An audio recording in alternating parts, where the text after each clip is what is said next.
Hey guys, what's up? Today I'm going to take a look over another G.I. Joe Classified series for you guys. And the one I'm going to take a look over... Oops.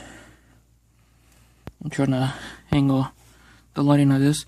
And the one we're going to take a look over is one of the G.I. Joe figures that, well, I was pretty actually shocked I found in my local Ross. And the one I'm going to take a look over is this right here. So today we're going to take a look over is the G.I. Joe Classified series number 124? Yeah, 124. Sorry about that, I had to check. This one we have here is Kim, Jinx, Arashikage. I just tongue-tied my own words. All of her last name is right there, Arashikage. I hope I got it right. If not, I'm to apologize. Before we continue on, you guys do want a little bit of quick favor, and I'll be right back. Hey you! Stop what you're doing! Like, comment, subscribe, turn on the notification bell, and enjoy your day. So, I got this in my local Ross for about $8, and alongside with the Mad Marauder Sergeant Slaughter, which I'll do a separate video on that.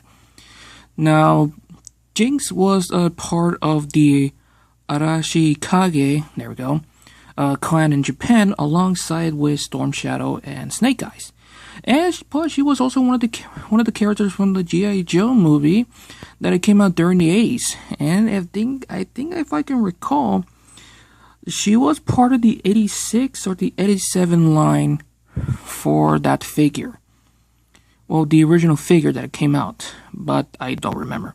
So anyways, here's what the packaging style is going to look like here. You can see the classic blister packaging right here. Well, it's the updated one, so yeah. Nothing on the top, mine is the set number 124 with the price on it over there.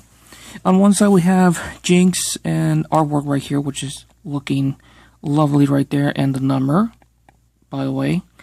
You can see the other side right here showing you guys the symbols right here and the QR code for this. Nothing on the bottom. Here's the back of the packaging showing off everything right here, you guys can see, so yeah. So let's pause the video, show you guys all the stuff that she comes with, and let's take a look over the figure. Here we have all the accessories that Jinx comes with. Now she does come with two heads right here. We have her head, here we have her face, what she looks like without the mask right here, and she does look pretty cool.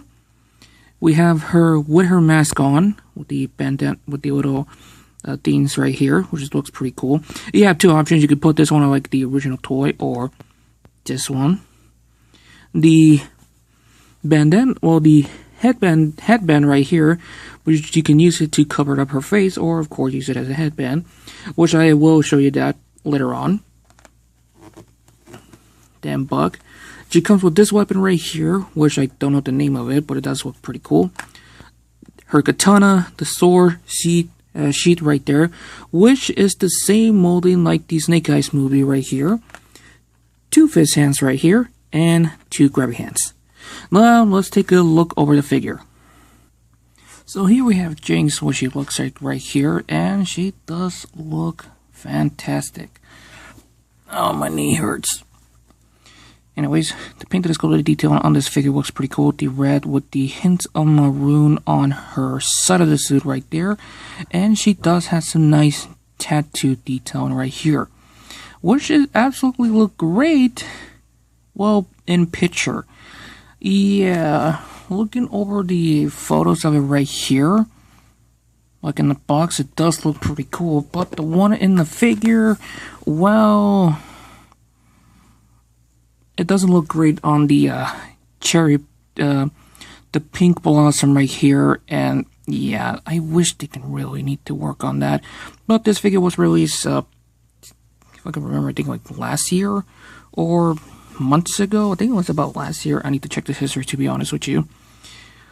When I'm talking about last year of 2025, but I'm probably thinking about like 2 years ago in 2024, so I'm not sure. She does have a nice dragon detailing right here on her suit, on the side of her chest right here, which it looks pretty cool. Now, I did actually have some bit of a problem with my copy, because when I actually tried to mess around with the articulation, it was pretty stiff. And I forgot to use the hot water tactic right there, but I carefully moved the joints a little bit, and she's somewhat doing okay. She does have a necklace down here, which it is a rubber material, and I'm not sure if you can actually remove it. Okay, yes you can, so it's actually another part of the accessory. Which, by the way, don't lose this one. If you do, you're screwed. And this piece right there on her, around her waist, rubbery material, very rubbery, and it's, thank God for that. She doesn't feel loose or anything. She feels solid and nice, and it's pretty good. So articulation wise, her head is in a barbell joint. So there's the head movement right here.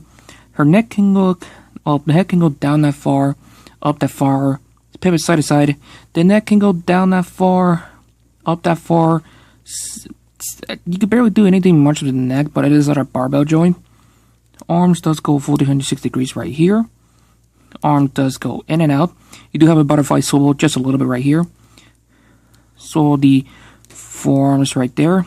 A nice 90 degree not 90 degree double bend of the elbow right there. Both of her wrists, left and the right, can go up and down.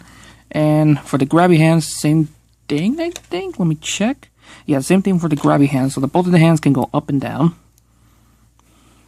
You can barely have any ab crunch right here. Same thing when arcing back. So yeah, and the side to side you do get it a little bit because of the belt right here around her waist. So, well, around her, yeah, the torso right here. So yeah, you don't get any much for ab crunch and arcing back. So that kind of sucks. Legs can go forward, not that much backwards. You do have a little bit of shiftness up and down, just a little bit. A nice, perfectly good thigh swivel right there. Bend of the elbow right here, but also another bend for a double bend at the knee right there. You do have a swivel at the calf right there, full 360. Feet can go up and down, pivot side to side. And pretty much that's it for the articulation for her. You can do a bunch of postability if you have the Bandai Tamachi stand right here, or HS figure art stand, to do a lot of good decent postability, which you do have a bit of a problem for just by standing her up, because that's the issue. So yeah. Now let me show you what she looks like with all the other accessories, what she looks like. Now, grab the bandana right here, well, the headband right there. You can cover up her eyes to recreate the scene, her doing some training with Beachhead, like in the movie, right here. You have to fiddle around with it right here, but you can do like that. Or, of course, just have it all the way up like this. It's your choice. Now, let me remove the head off camera. And I'm going to plug in with the alternative head right here. The alternate head. Shit, it's actually hard to plug it in.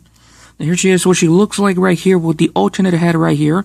To representing thing like the original toy, if I could remember. But she does have with her mask on like this in the movie. And I think you can actually do the same thing for the bandana? Question mark? Yeah, you can still do the same thing, but this time. And the camera won't even focus. Fucking great. But let's put it back with her original head, because, like I said, I don't know what I'm going to do for the final pose. So let's wait and see. Oops. Her necklace fall off. Just be very careful not to lose that part. If you do, you're screwed. Just put her back in. There we go. Now, here we have what she looks like holding the katana right here in the back. There's a hole right there. And there's a peg you can plug it into her backpack right there. I don't know if she does have the same accessory like the original toy. Probably not. Let's remove the fist hand on the right side so we could grab the grabby hand right here.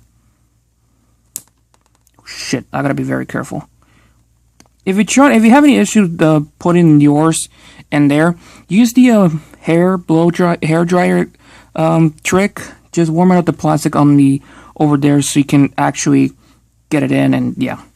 So let me show you what she looks like with the holding her katana. There's just what she looked like, holding with the katana right there. I wish there was a little bit of detailing right there, just a little bit of paint on the blade right there. You know, probably representing her colors on the sword right there. Just my opinion. But yeah. So let's store back in there. And lastly, here we have one holding this weapon right here to recreate the scene battle with Beachhead on the training room. So yeah.